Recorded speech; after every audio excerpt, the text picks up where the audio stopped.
Dear listeners, good morning and welcome to Comme d'Archi, the podcast that opens the doors to the fascinating world of architecture. For newcomers, let me introduce myself. I'm the spokesperson of Anne-Charlotte Depondt, PhD in History of Architecture, published author, head of a communication and development agency based in Paris, France, dedicated to architecture. Let's meet every week to discuss culture and architecture and learn how to look at projects through a context and diversity lens. Thank you for being with me today, and now it's time for talent. Bienvenue dans Comme d'Archi.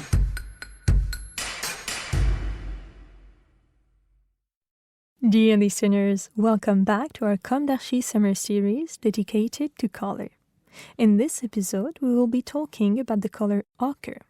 This is Esther, and I will be reading a synthesis written by Anne-Charlotte. Symbolically, ochre reassures and soothes. It is found in places of well-being, particularly in the East in hammams. Ochre invites you to travel. Its authentic nature refers to the idea of harmony. Despite its negative connotations, basic, rustic, or dark, ochre knows how to cultivate both discretion and sumptuousness, approaching gold, which we will discuss in the next episode. As you know, ochre counts in architecture, so much so that today in southern Burgundy, France, you will find an architectural agency called Ochre Architecture. An agency that campaigns for projects anchored in their environment, created by a carpenter's daughter, Océane Garot, who has a dual training as an architect and a sustainable construction engineer. On Earth, ochre is used everywhere in architecture, from the east to the west, from Morocco to Mexico to Rome to Provence via Africa. The color ochre is made by a clay colored by iron, which has become ferric rock. It is composed of pure white clay, kaolinite, and iron hydroxide, goethite, or iron oxide, hematite. The goethites give the ochre its yellow color, while the hematite tends towards the reds.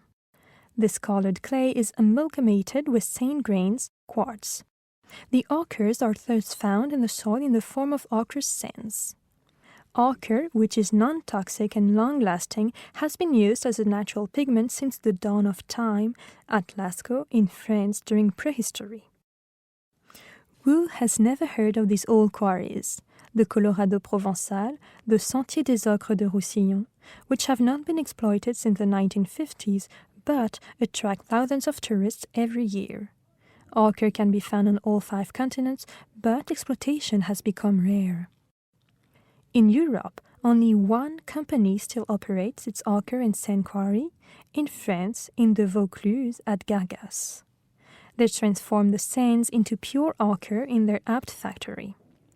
It is the Société des Ocres de France, created in 1901. It was bought and saved by the Apt mason Gilbert Guigou when he retired in 1974. With patience, he relaunched production and found new outlets for the ochre. Gilbert Guigou's children then took over, followed by the last generations, a beautiful family story.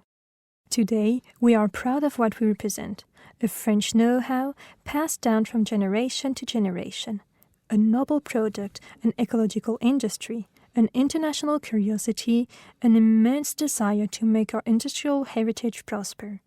Not to get rich, but simply to make our grandfather proud of us and of what we have accomplished. It's a real challenge and we will succeed, underlines Stéphanie Angles-Guigou, Gilbert's granddaughter. Today, ochre finds its application in the building industry for the coloring of plaster, whitewash, and even concrete, etc., in industrial or artistic paints. Ochre is ecological, easy to use, resistant, and inexpensive, for the architect and president of the Terre et Couleurs Association, Félicien Carly. Natural ochre paint is gold, he adds, because ochre is the most opaque pigment against ultraviolet damage. It is also found in the clay industry. The coloring of tiles, roof tiles, etc. is a major concern. In the ceramics industry. It is even used in cosmetics for coloring powders and eyeshadows, in agriculture for coloring fertilizers. In short, ochre can color binders of all kinds. The architectural model that the color ochre embodies most in France is without doubt the Bastide, and more particularly the Provençal Bastide with its ochre facade coatings. The historian and archaeologist Félix de Verneuil defined the Bastide as new towns built all at once under the influence of a single wheel. Alcide Curie-Sambre, a historian of medieval towns, took up this definition and clarified it. The Bastides were all founded à novo, in one go, on a precise date, on a preconceived plan, generally uniform, and this in the period of 100 years, 1250 to 1350. The typical model is one with two major axes and a number of parallel and perpendicular roads on either side. In the southwest of France, in the Middle Ages, they were built in large numbers for political reasons and to escape the feudal model. Provence also has some beautiful Bastide houses with ochre facades with different designs and typology.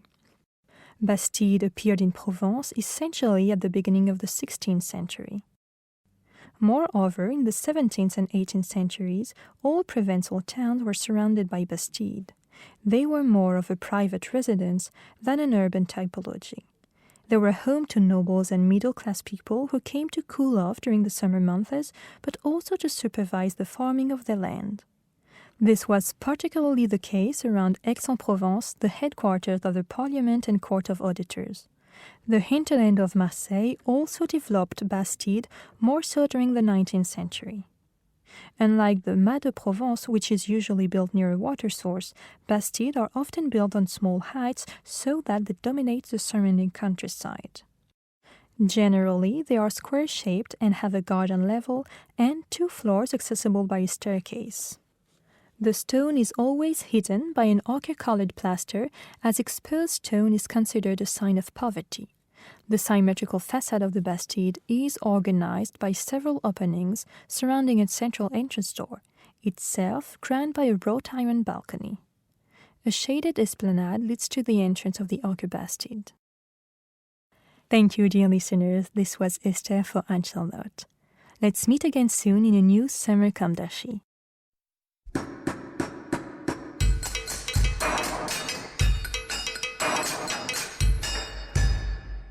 Thank you for listening. Don't forget to tune in to our previous content on Instagram at Comme d'Archi Podcast. If you like it, make sure to promote the podcast by giving it 5 stars on Apple Podcast and adding a comment, or on any of your favorite podcast platforms. And don't forget to subscribe and listen to all of our episodes for free. See you soon, and until then, take care of yourself.